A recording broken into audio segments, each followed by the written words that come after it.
The chamber floated above a dead star. It was vast, cold, and bright with alien light. Rings of platforms hovered in perfect circles, each holding representatives of powerful galactic empires. Scales, metal limbs, glowing eyes, and shifting shadows filled the space. This was the High War Council, where civilizations decided who lived and who vanished. They were bored. Another broken system. Another weak species erased. Another meeting that would end in fire and silence. Then the alarm sounded. A single object appeared at the edge of the system. Small, scarred, slow. The council turned their attention to the main display. Sensors zoomed in, adjusting for radiation and debris. What appeared made several delegates pause, then laugh. It was a ship. A human ship. Old design. Burn marks across its hull. One engine was barely functioning. No escort. No formation. No attempt to hide. Just drifting forward. Laughter rippled across the chamber. Some mocked openly.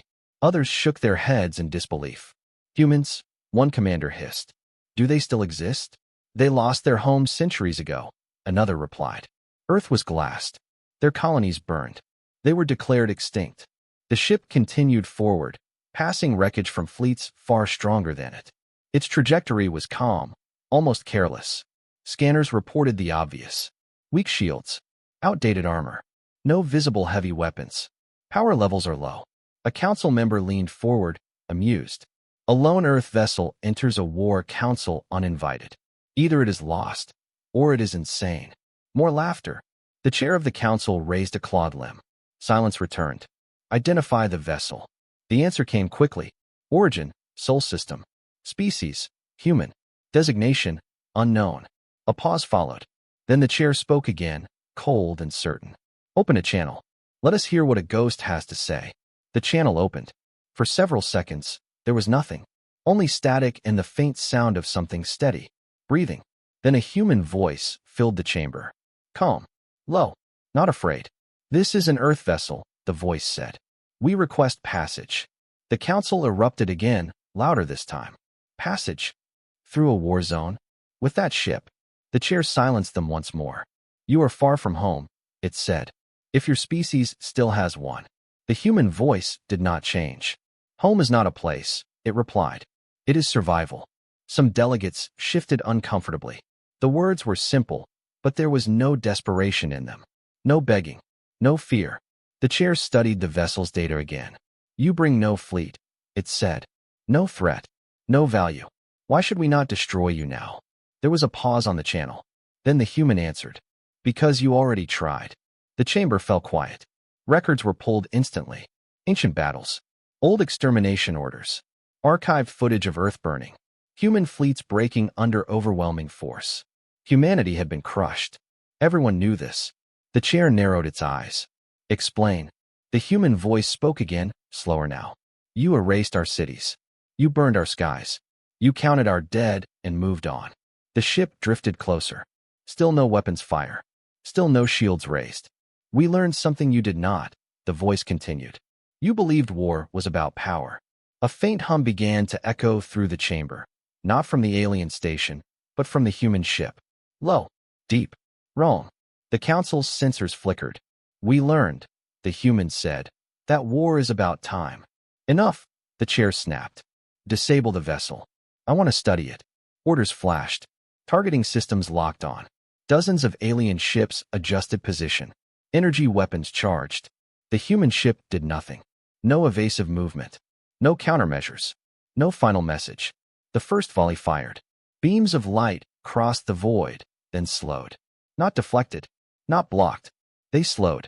Council members stood in shock as the weapons crawled forward like frozen lightning. Space around the human vessel twisted, stretched, and darkened. Sensors screamed errors. Time readings contradicted themselves. What is happening? Someone shouted. The human ship finally raised its shields. Not bright, not strong, but invisible. The beams stopped completely, hanging in space. The laughter was gone now. The human voice returned, quiet and steady. We did not come to fight, it said. We came to remind you. The ship moved again, forward, through frozen weapons fire. The hum grew louder. And for the first time in centuries, the High War Council felt something unfamiliar. Fear. Silence ruled the chamber. Not the calm kind. This was the heavy, crushing silence that came after something impossible. The frozen beams of alien weapon fire still hung in space, locked in place like glowing scars across the void. The human ship drifted between them, untouched, uncaring. Council members stared at their instruments. Readings contradicted each other. Time markers looped. Distance lost meaning. "This is a trick," one commander snarled, mandibles clicking in panic.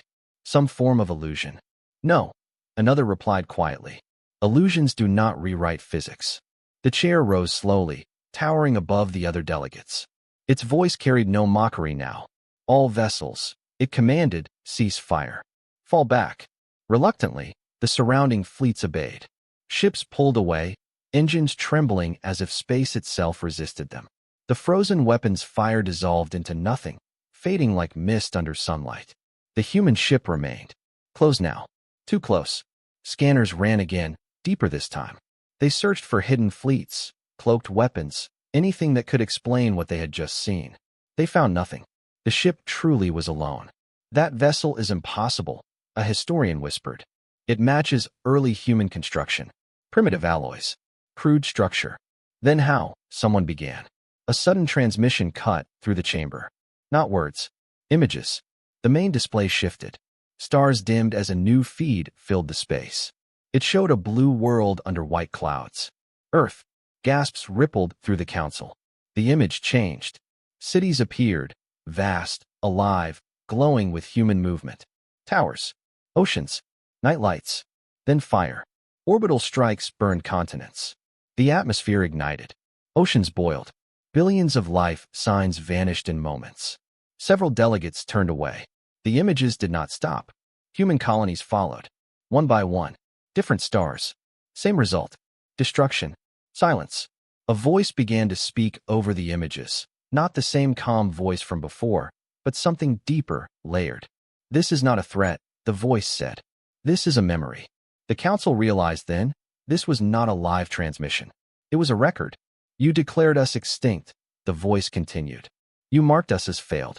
You erased our name from your future projections." The images slowed. The destruction paused. Then something strange happened. Human figures appeared again. Not armies, not fleets, but individuals. Engineers working in underground chambers. Scientists surrounded by chalk-covered walls. Children studying star maps in dim shelters. They were rebuilding. Quietly. How? One council member breathed. "No species recovers from total annihilation." The voice answered as if it heard them. "We did not recover," it said. "We adapted." The human ship rotated slightly. Panels along its hull shifted, opening just enough to reveal markings etched into the metal. Names. Millions of them. Faded, but deliberate. Every loss was counted, the voice said. Every death is remembered. Not for revenge. The images changed again. Human fleets did appear, but small, scattered, never together. Each vanished quickly, leaving behind something else. Stations. Devices. Signals buried deep in dead systems. "What are they doing?" the chair demanded. The answer came with chilling clarity. "Learning," the voice said. "While you fought each other, while empires rose and fell, we studied the only constant you ignored." The display shifted to equations. Not alien. Humans. Simple in appearance, terrifying in implication. Time curves. Energy recursion. Local reality control. The council's scientists froze. "These theories were impossible," one whispered. "They violate known limits." "They violate yours," the voice corrected.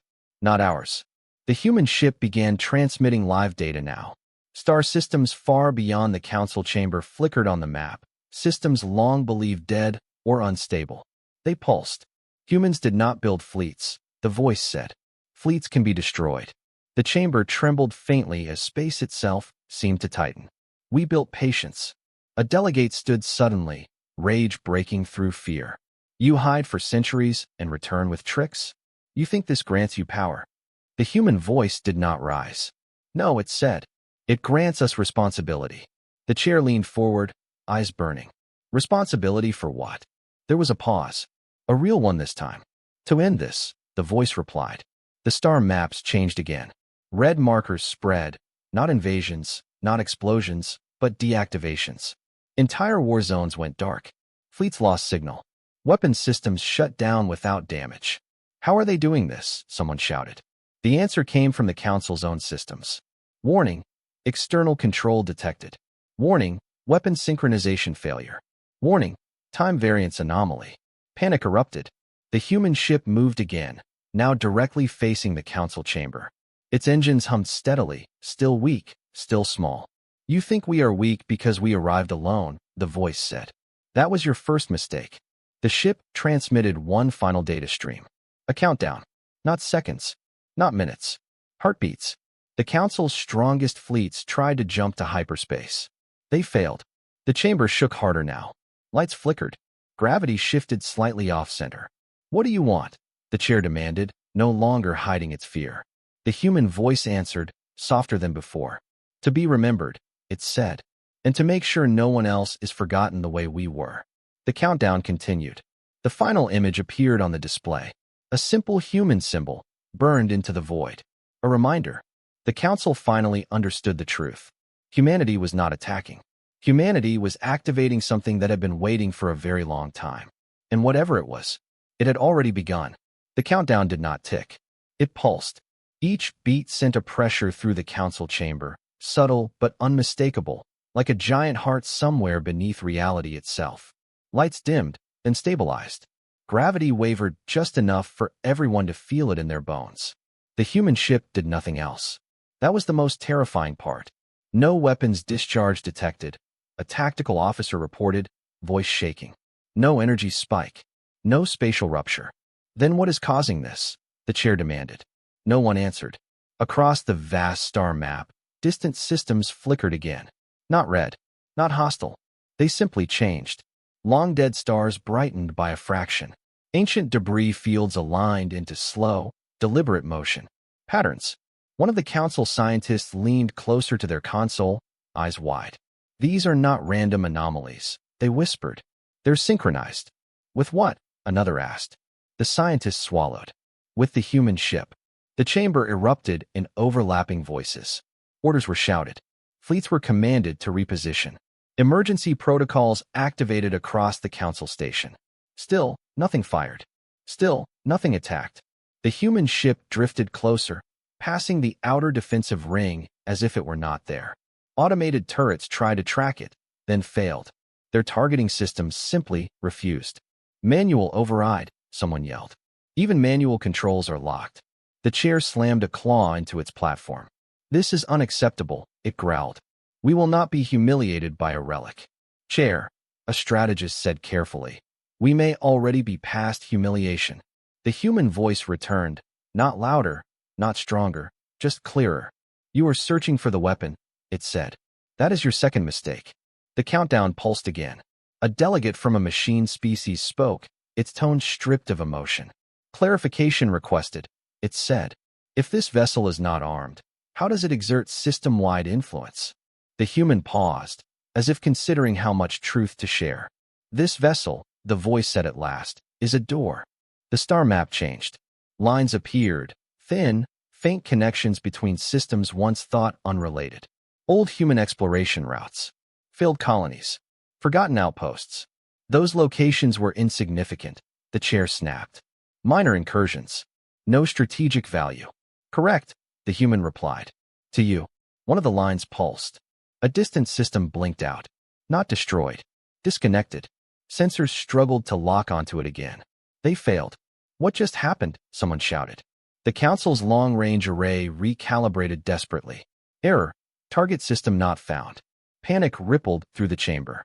That system was there a moment ago, a navigator said. It cannot just disappear. The human voice answered. It did not disappear, it said. It stepped aside. The countdown pulsed faster now. Another line lit up. Another system vanished from all charts. This time, alarms screamed. Those were fortified regions, a warlord roared. Entire fleets stationed there. Still are, the humans said. Just not where you can reach them. The realization struck like a physical blow. They've been isolated, the strategist whispered. Removed from shared space-time. The chair turned slowly toward the human ship. You are folding reality, it said. On a galactic scale. No, the human corrected. We prepared reality to fold itself. The ship's hull shimmered briefly, not with power, but with projection. A hologram formed above it. Not a weapon schematic. A human city. Underground. Vast. Layered. After Earth burned, the voice said, "We learned a lesson written in ash." The image shifted to humans sealing vaults, powering down fleets, scrubbing records, destroying their own presence. If you are visible, the voice continued, you can be targeted. The council watched as the hologram expanded, revealing something far larger beneath the city. A structure spanning a planet's core. A framework embedded in space-time itself. We stopped building ships, the humans said. We started building foundations. The countdown reached its midpoint. Council security forces attempted one last act of defiance. Boarding craft launched toward the human ship, their crews driven by fear and desperation. They never arrived. Not destroyed. They simply slowed, drifted, became statues in empty space. The human ship did not acknowledge them. You were right about one thing, the voice said. This vessel is old. It drifted to the center of the chamber's viewing field. It was never meant to survive combat. The chair's voice lowered. Then why send it? The human answered without hesitation. Because symbols matter. The hologram changed again. A human hand pressed against glass. A child looking up at the stars. A name etched into metal. This ship carries no weapons, the voice said. It carries proof. The countdown neared its final third. Across the galaxy, more systems stepped aside. Trade lanes collapsed. War fronts went dark. Entire armadas found themselves stranded, powerless, cut off from command. A delegate cried out, "We're losing control of our empire." The human voice was almost gentle. You lost control the moment you decided extermination was efficient. The chair straightened, summoning what authority remained. You think this makes you gods? It demanded. Rewriting space? Silencing fleets? No, the human replied. It makes us careful. The hologram vanished. For the first time, the human ship powered something openly. Not a weapon. A signal. It spread faster than light. Not through hyperspace, but through something deeper. The Council's oldest sensors, relics from forgotten ages, reacted in terror. Unknown layer detected. Access denied. What is that signal reaching? The strategist asked. The answer came too quickly. Everything we touched, the humans said. The Council finally understood. This was not an ambush planned in years. This was a design built over centuries. Every war humanity lost had taught them where empires placed their power. Every defeat had mapped the galaxy's pressure points. The countdown reached its final moments. The human voice spoke one last time in this part, quieter now, almost solemn. You laughed because we came alone, it said. You assumed weakness because you saw scars. You mistook silence for absence. The pulse stopped. Nothing exploded. Nothing burned. Instead, across the galaxy, every war-capable system received the same message. Not from the human ship. From space itself. Status change. Conflict unsupported. The council chamber went dark for half a second. When the lights returned, the human ship was still there, waiting. And the High War Council realized, with growing dread, that this was only the first move. The darkness passed, but the fear remained. When the lights returned to the High War Council chamber, something fundamental had changed. The air felt heavier. Not physically, emotionally. Systems were online again, yet none of them felt reliable anymore. Reports flooded in from across known space. Fleet commands unreachable. Weapon platforms unresponsive. Hyperlanes unstable or gone entirely. Empires that had lasted tens of thousands of cycles were suddenly blind. The human ship waited in silence, floating where no vessel had ever been allowed to hover. No shields flared. No weapons charged. It was as if it trusted the council completely. That trust terrified them. This is not warfare, one delegate whispered. This is removal. The chair did not respond immediately. It was listening to the data streams, watching certainty collapse line by line. You have crippled us, it finally said. Without firing a shot, the human voice answered, steady as ever. No, it said. We showed you what crippled already looks like. The words cut deeper than any weapon. A new projection appeared above the human ship. Not forced this time, invited. The council systems accepted the feed without resistance, as if they wanted to understand. The image showed a barren world. Gray skies. Broken continents. Ash drifting like snow. Earth. But not the burning Earth from the records. This was after. No oceans. No cities. No orbiting satellites. Just silence and ruins stretching to the horizon. This is what you left us, the human voice said. A world too damaged to mourn. The image shifted. Humans moved through the ruins in sealed suits. They were few. Thin. Careful. Every step is measured. They should have died, a biologist murmured. Nothing survives that level of ecological collapse. They didn't, the human replied. Because extinction was not acceptable. The projection zoomed in on underground doors opening beneath the ruins. Massive vaults sealed for generations. Inside were not weapons, but people. Families. Teachers. Engineers. Children. They hid. A council member said in disbelief. Yes, the human answered. We hid. And while we hid, we learned. The images accelerated. Time-lapse footage of humans adapting. Lungs strengthened, bodies altered. Technology reshaped to survive poisoned air and broken gravity. We changed ourselves before we tried to change the universe, the voice said. The projection switched again. Human fleets, small, fragile, attempting resistance in distant systems. Losing. Retreating. Losing again. Each defeat marked with coordinates. Each loss tagged and stored. We stopped asking how to win battles. The human continued. We asked how battles happen at all. A council scientist leaned forward, understanding dawn. They didn't focus on enemies, she whispered. They focused on war. The chair's gaze locked onto the human ship. You allowed yourselves to be hunted, it said slowly. To be forgotten. Yes, the human replied. That was the cost. The projection changed once more. Human records being erased, on purpose. Star charts burned. Colonies abandoned. Signals silenced. Humanity shrinking its footprint until it barely existed. We removed ourselves from your calculations, the voice said. You stopped looking for us. You stopped preparing for us. A low murmur spread through the chamber. That is insane, one warlord said. No species would choose obscurity over dominance. No species that wanted revenge, the human answered. The countdown, long silent, reappeared. Not as numbers. As names.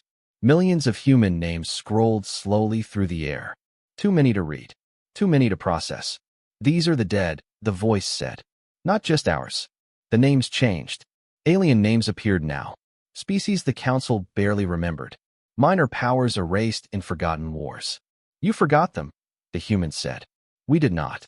The chamber grew quiet. You studied us? The chair asked. Yes. You learned our weaknesses? Yes. You prepared this system to control us? The human voice paused. No, it said. We prepared it to end the pattern. The council's sensors suddenly flagged a new anomaly, this one internal. Their own historical archives were activated. Locked files opening. Records once sealed by authority older than any current empire. What is this? A delegate demanded. The human answered calmly. Your past. Images erupted across the chamber. Ancient wars, first genocides, early extermination doctrines. Species that had once sat on the council, erased by the very ones now in power. You built your civilizations on forgetting, the human said. We built ours on memory. The chair's voice trembled with something close to anger and something closer to fear. You judge us. No, the human replied. We evaluated you. A fleet commander shouted over the noise. Chair, we're receiving confirmation. Weapon systems across neutral regions are failing too. Neutral regions. The implication struck hard. You are not targeting enemies, the chair said. You are targeting capability. Yes. Across the entire galaxy? Yes. The chair stared at the human ship. Then you have declared yourselves rulers. The human voice softened. No, it said. We declared ourselves responsible. The projection changed one final time. It showed the device, vast beyond comprehension. Not a machine in one place, but a network woven through space itself. Built slowly, quietly, around stars no one cared about anymore. Human hands assembling pieces over generations. Grandparents teach children who would never see the final result. This system costs us everything, the human said. Time, safety, identity. The human ship's hull flickered, revealing damage far worse than expected. Structural fatigue. Power limits close to failure. This vessel is the last of its kind, the voice continued. It exists only to stand here. A council member realized the truth and whispered it aloud. They sent it knowing it would not return. Yes, the human answered. Why? The chair demanded. Because someone had to look you in the eye when it happened. The chamber shook slightly, not from power, but from reaction across the galaxy. Reports flooded in again. Wars ending mid-battle. Fleets powerless. Commanders were forced to talk instead of fire. The countdown reached its final phase. The human voice spoke one more time, not to the council, but to the galaxy. We were forgotten, it said. We were underestimated. We were erased. The human ship's engines dimmed further. And we survived anyway. The chair felt something crack inside its certainty. What happens now? It asked quietly. The human answered with the weight of a species behind it. Now, it said, we see what you do without war. The countdown reached 0. Nothing exploded. But across the galaxy, the age of easy destruction ended. And the High War Council understood the deepest truth of all. Humanity did not return to conquer. Humanity returned to make sure no one could ever be forgotten again. For a long moment, nothing happened. The High War Council chamber hung in a fragile stillness, like a breath held too long. The countdown had reached 0, yet the universe did not explode. No stars collapsed. No fleets burned. That absence was worse than any catastrophe. Reports continued to arrive, slower now, more confused. Entire armadas drifting without orders. Planetary defenses locked in permanent standby. Weapon cores refusing to arm, no matter the override. Across the galaxy, war had not been destroyed. It had been denied. The chair stared at the human ship, its voice low and strained. You ended nothing, it said. You only delayed it. The human voice replied calmly. Seconds are enough, it said. If they change everything that follows. As if responding to the words, the chamber's main display shifted again. Live feeds appeared from dozens of systems at once. In one, 2 rival fleets drifted in close orbit, weapons silent. Commanders screamed orders that no longer mattered. Crews waited for an impact that never came. In another, a planetary governor stood before an enemy invasion force. Both sides equally powerless, staring across a battlefield that could not begin. In a third, diplomats who had not spoken in generations were forced into the same room, because there was nothing else left to do. The council watched as panic turned into confusion. Confusion into hesitation. Hesitation into something far more dangerous. Thought. You've forced conversation, a strategist said bitterly. That will not last. No, the human replied. But it will start. The human ship drifted closer still, now so near that individual scorch marks were visible on its hull. Ancient damage. Poor repairs. This ship had survived things it never should have.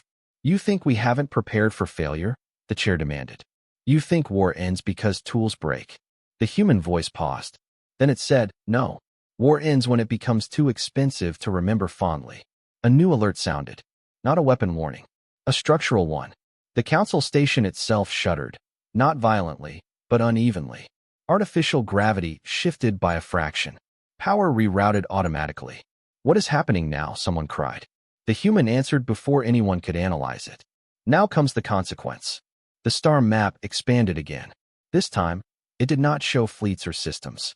It showed economics. Trade routes vanished. Resource flows halted. Military-industrial worlds, entire planets built only to produce weapons, fell silent overnight. Factories powered down. Supply chains collapsed. Empires that relied on constant conflict to justify their existence began to choke. You didn't just disable weapons, a council economist whispered. You collapsed our structure. Yes, the humans said. That structure was war. The chair's claws tightened. You planned this, it said. You knew what would happen seconds after activation. We modeled it for centuries, the human replied. We argued over it for generations. The display shifted to human archives, arguments, debates, protests. Humans shouting at each other, divided, uncertain. Not all of us agreed, the voice said. Many believed we would become monsters. And, the chair asked.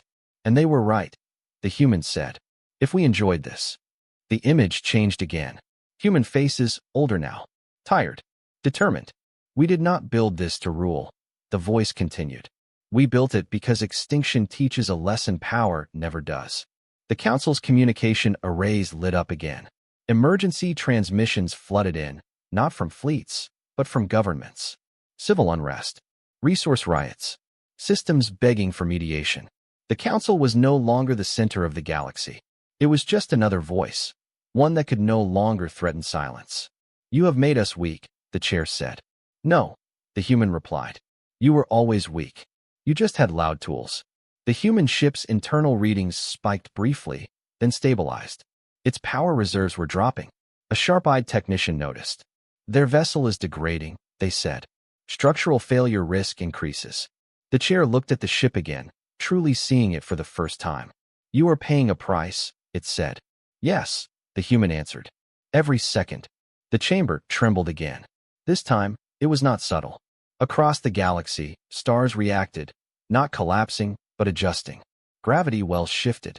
Energy flows rerouted along pathways humans had prepared long ago. "This network," the strategist said slowly. "It's not stable forever." "No," the human agreed. "It was never meant to be." The chair's eyes widened. "Is this temporary?" "Yes." "Then war will return." "Eventually," the human said. "But not like before." The human ship transmitted one final set of data, this time, not to the council, but to every accessible system. It was not a threat. It was a record, a complete archive of what the galaxy had just lost control of. Blueprints of disabled weapons, models of collapsed wars, simulations of extinction. "We gave you the knowledge," the human said, "so you cannot pretend ignorance." The chair felt something close to dread. "You trust us to learn?" "No," the human replied. "We trust you to remember." The ship's engines dimmed further. Internal fires flickered across its hull. Emergency systems struggled to keep it intact. "You could have stayed hidden," the chair said quietly. "Let us destroy ourselves." "Yes," the human answered. "But then we would still be hiding." Outside the chamber, the frozen battlefield of earlier times was gone. Space flowed normally again, but the galaxy it held was no longer the same. Seconds had passed, and in those seconds, empires had lost their certainty. The human ship sent one last message, not amplified, not dramatic, just honest. "We were alone once," it said. "We survived because no one helped us. We remembered because no one else did." The ship's power dropped to critical. The council chamber fell silent again, not because it was forced to be, but because, for the first time in its history, it did not know what to say. Far across the galaxy, weapons stayed silent, not by command, but by choice. Because after what humanity had done, no one could pretend the universe was the same, and everyone understood the truth that followed those first few seconds. Whatever came next would not be decided by who could destroy the most. It would be decided by who could live with what had been lost. The High War Council did not adjourn. It could not. There was nowhere to retreat to, no superior authority to appeal to, no hidden fleet waiting beyond the map. The galaxy had gone quiet in a way no one had prepared for. Silence, they were learning, was not peace. It was my responsibility. The human ship drifted, barely holding position now. Power levels flickered on exposed panels. The steady hum that once filled the chamber had weakened, becoming uneven, strained. The chair watched it closely. "You are dying," it said. The human voice did not deny it. "This vessel has reached the end of its design," it replied. "It was never built to endure what it carries." "Then shut it down," a counselor snapped. "You've proven your point. Preserve yourselves." For the first time, the human voice changed. Not louder, heavier. "We cannot." The council felt the meaning settle like a weight. "Explain," the chair said. The human ship rotated slowly, as if turning to face something unseen beyond the chamber. "The system you are experiencing," the voice said, "is balanced on sacrifice." A new projection appeared, not dramatic, not grand. Just a simple diagram. Human in design. Clear. Brutally honest. At the center was the network. Around it were human worlds, hidden, protected, sustained by the same framework now denying war to the galaxy. Lines connected them. All of them. If the network remains active, the human continued. It will continue to draw energy from every node tied to it. The projection shifted. Human nodes dimmed. One by one. A murmur spread through the chamber. "You tied your survival to this?" the chair asked. "Yes." A strategist stared at the display, horrified. "Then you cannot maintain it without destroying yourselves." "Yes." The word echoed. A counselor rose, voice sharp with accusation. So this was never peaceful. It was suicide wrapped in morality. The human did not respond immediately. When it did, the answer was quiet. No, it said. It was a promise. The projection changed again. Human records surfaced, old debates, councils of their own. Young and old arguing in underground chambers. Fear, rage, grief. We knew the cost before we built it, the voice said. We argued for generations about whether we had the right. And who decided? The chair demanded. The answer came without hesitation. The dead. Names appeared again. Not scrolling this time. Just a few. Children. Scientists. Farmers. Soldiers. Civilians. These people never chose war, the human said. Yet war chose them. The human ship shuddered. A section of hull tore free, drifting away like ash. Emergency alarms rang inside the council chamber, not theirs. The human ship was failing fast. You still have time, the chair said, urgency breaking through its control. Disconnect your worlds. Let the network collapse. We could, the human answered. Then do it. The voice paused. But then nothing would have changed. The council finally understood. This was not about disabling weapons. It was about forcing a moment the galaxy could not escape. A moment where choice mattered. If we shut it down now, the human said, you will rebuild your arsenals. You will improve them. You will remember this as an inconvenience. The projection shifted again. Simulations played out, wars restarting, faster, more efficient, more final. We have seen your future, the human continued. It ends the same way ours almost did. The chair's voice lowered. And what future do you see for yourselves? The human ship's lights dimmed further. One where we no longer decide for you. Another section of the hull fractured. The ship's silhouette grew uneven, fragile. The council chamber trembled, not from force, but from transmission. Across the galaxy, messages were spreading. Not orders. Stories. Human history. Unfiltered. Unedited. Their rise, their fall, their mistakes. Every system was receiving it.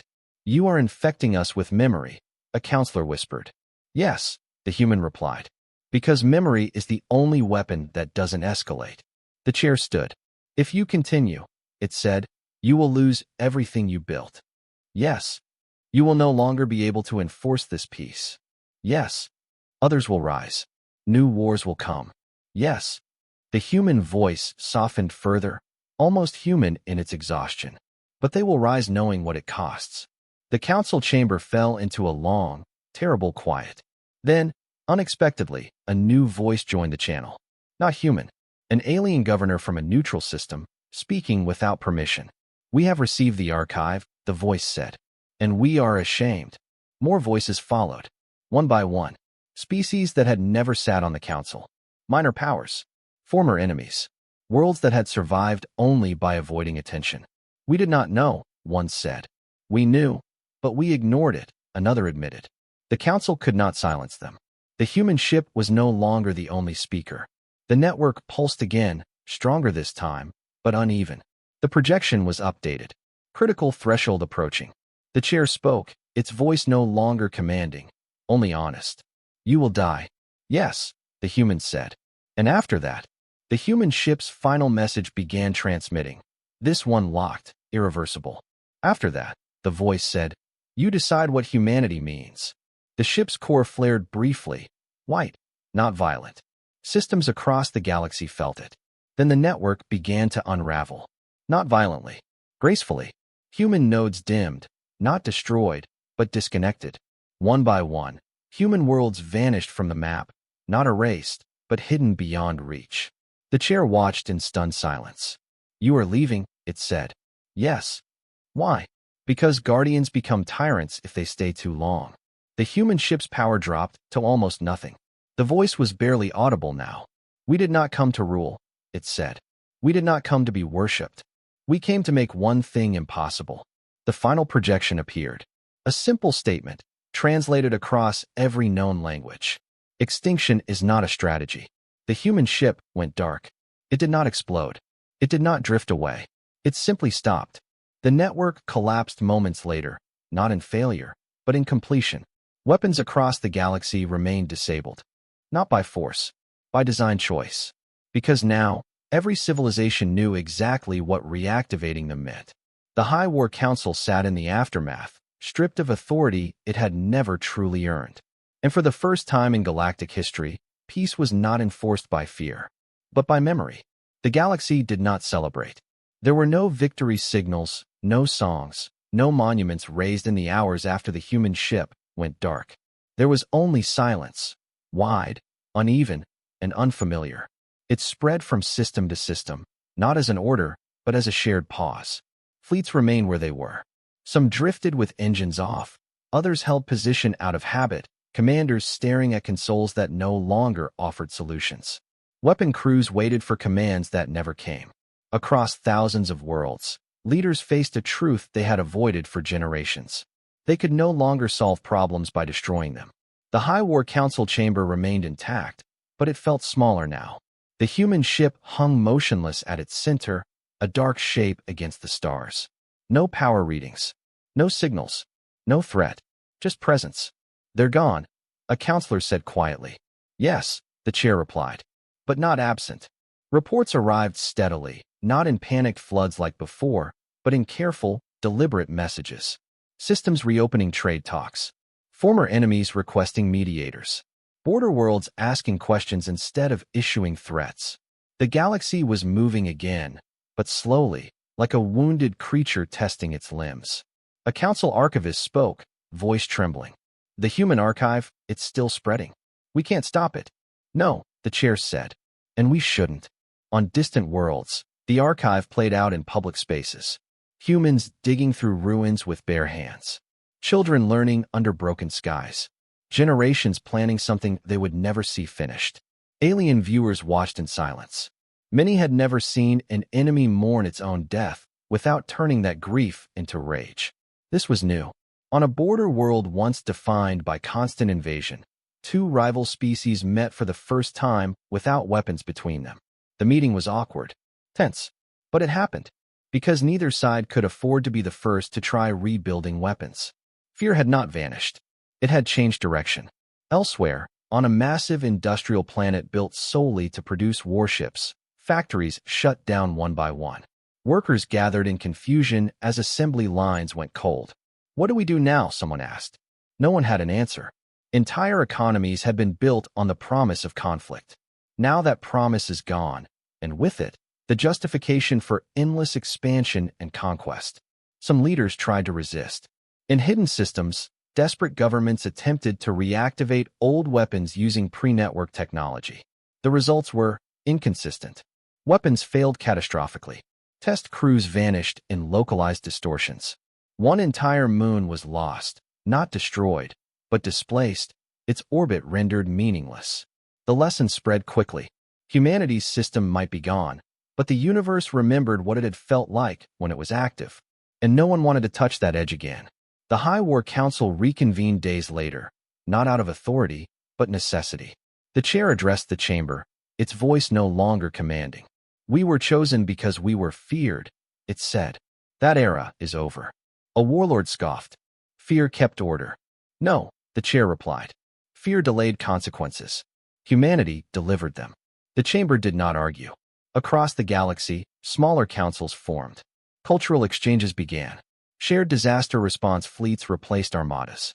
Slowly, uneasily. No one trusted peace yet, but everyone feared war more than before. Years passed. The human ship remained where it was, untouched. Attempts to approach it failed, not violently, but absolutely. Space around it behaved incorrectly, so it was left alone. Children grew up hearing stories about it, not as a weapon, but as a warning. "Why don't we destroy it?" one young alien asked their teacher. The teacher paused before answering. "Because it already did what it came to do." Humanity did not return. That, too, unsettled the galaxy. Some expected them to emerge as leaders, to demand obedience, to shape the new order in their image. They did none of that. Their worlds remained hidden. Their signals are silent. Only their memory remained active. On a remote research station, an alien scientist studied the last known human transmission frame by frame. He noticed something others had missed. They didn't just disconnect their worlds, he said to his peers. They disconnected themselves from influence. "What do you mean?" "They can't intervene anymore," he replied. "Not without becoming what they feared." The realization spread quietly. Humanity had chosen not to be the final authority. They had trusted the galaxy to grow up. Some worlds failed that test. Local wars still happened. Violence still existed. Humanity had never claimed to erase conflict itself. But no one dared escalation. No one dared annihilation. The idea of extinction had become shameful. Generations later, the High War Council chamber was no longer a center of power. It became a museum. The human ship remained at its heart, preserved, unmovable. Visitors walked its perimeter in silence. Plaques displayed no technical data, only words. This vessel arrived alone. It carried no weapons. It ended. On one such visit, an elder asked the guide a question. Why didn't they stay? The guide considered it carefully.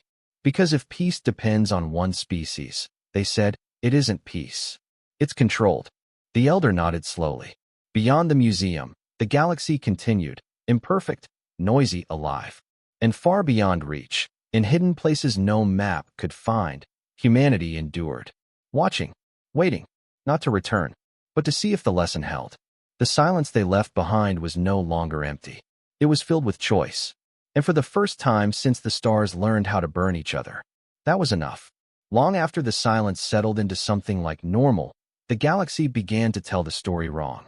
It always does. At first, the retellings were small. A detail softened here. A motive simplified there. Some said the humans had been saviors. Others claimed they were cowards who fled after breaking the universe. A few extremists even argued the whole event had been exaggerated, that the High War Council had simply lost control and blamed a convenient myth. Time encourages comfort.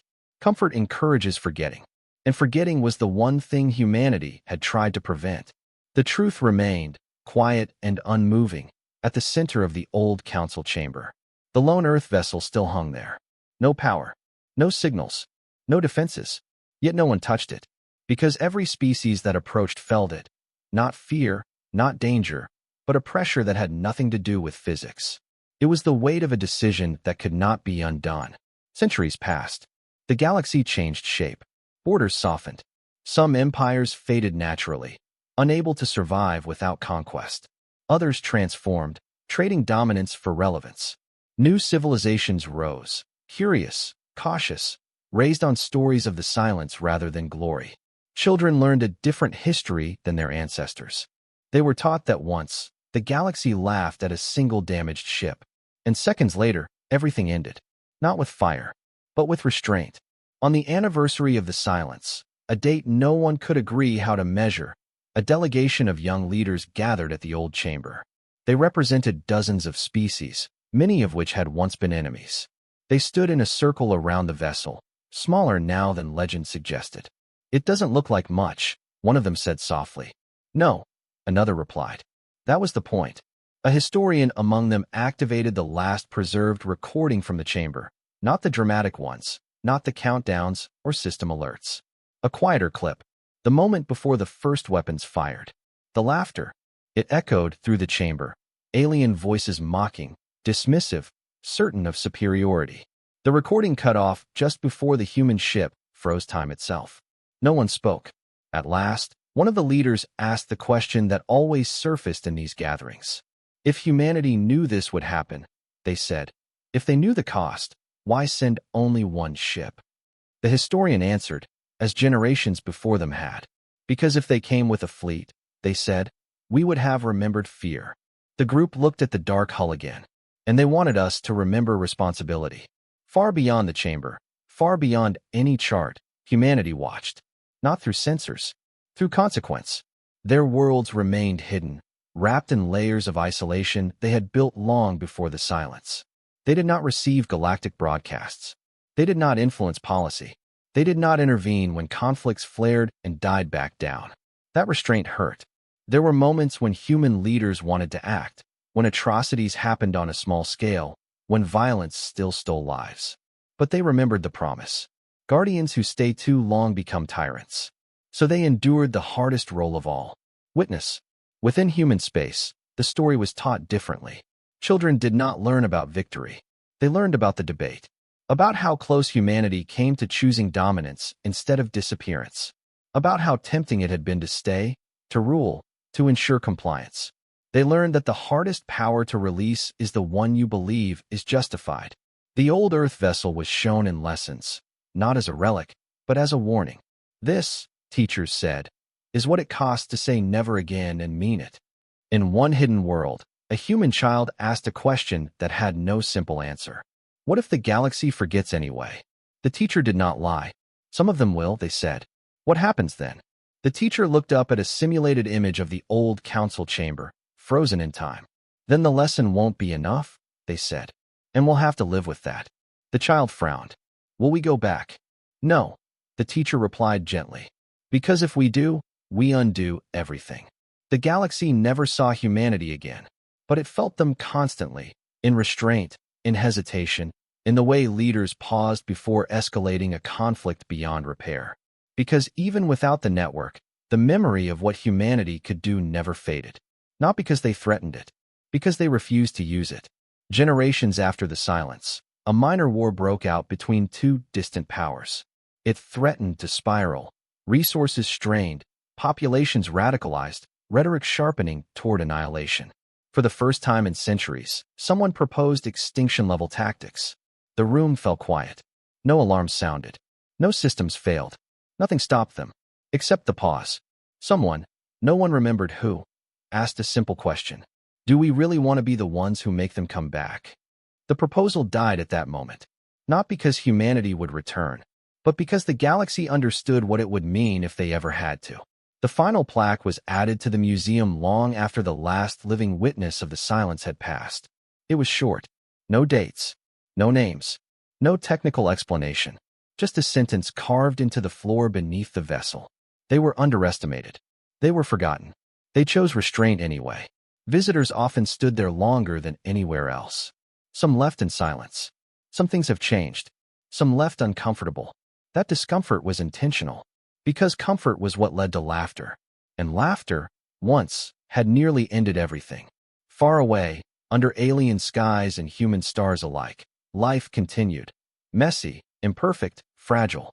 But extinction was no longer discussed as a strategy. It was no longer justified as efficiency. It had become a word spoken only in shame. That was humanity's final act. Not domination. Not revenge. Not salvation. Memory. And that was why, no matter how much time passed, no matter how powerful the galaxy became, no one ever laughed at a lone Earth vessel again.